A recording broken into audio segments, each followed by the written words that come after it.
Alors je le précisais en saluant tout à l'heure nos amis qui viennent de Tunisie et qui ont accueilli les Miss pendant quelques jours, ce qui nous aura permis de décliner les unes après les autres leur identité. Elles ont été accueillies dans un pays magnifique et ami, dont voici bien évidemment tout de suite quelques images. Nous sommes en vacances en Tunisie, regardez.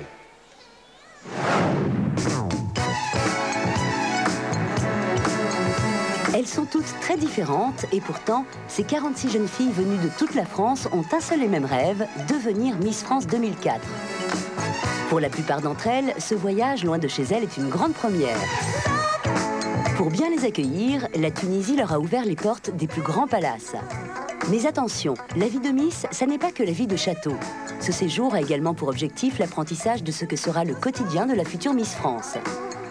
Corinne Comment, Miss France 2003, est ici pour les guider dans les premiers pas de cette aventure, chapeautée bien sûr par la présidente du comité, Geneviève de Fontenay. Je pense que pour ces jeunes filles, c'est là où c'est une belle aventure de faire l'élection de Miss France, parce que ça permet de découvrir beaucoup de choses, peut-être qu'elles n'auraient peut-être pas eu l'occasion de faire autrement.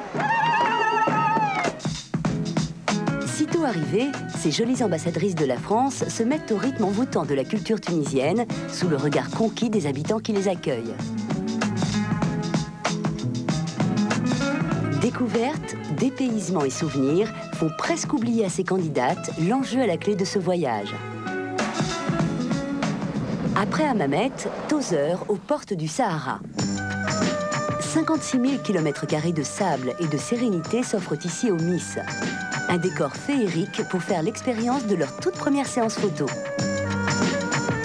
Miss France est en effet l'un des événements médiatiques les plus attendus de l'année.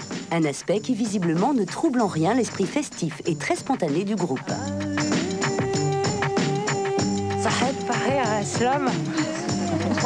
Qu'est-ce que ça veut dire? Bonjour les amis, comment allez-vous? Mais les candidates ne sont pas ici en vacances. La preuve en image avec Geneviève Leblanc, responsable des Miss qui chaque matin assurent leur réveil, et ce bien avant le lever du soleil. Ce matin, j'en ai 3 à 5h30, puis le restant, c'est à 8h. Conseillère, confidente, mais également surveillante, exigeante, Geneviève contrôle l'image des Miss au quotidien. Une vraie mère poule. Viens là, cocotte, viens à la place là. Et avec son expérience, elle connaît parfaitement le secret pour décrocher le titre. Disponibilité, intelligence, surtout aller vers les autres, aimer les enfants, s'attacher aussi aux personnes âgées, parce qu'elles font tout ça, hein. Tout ce qui va avec un élan du cœur. Il ne faut pas qu'elles fassent ça comme un travail, il faut qu'elles fassent ça comme une mission. En attendant, il faut apprivoiser aussi la caméra lors du tournage du portrait. Chaque Miss a exactement 18 secondes en image au début de l'émission pour se présenter et convaincre. Un exercice redoutable.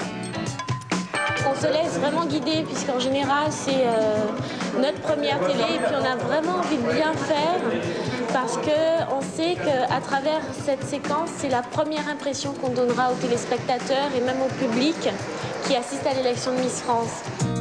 Elles sont aujourd'hui prêtes et à leur marque. La course au titre de Miss France 2004 est désormais bel et bien lancée.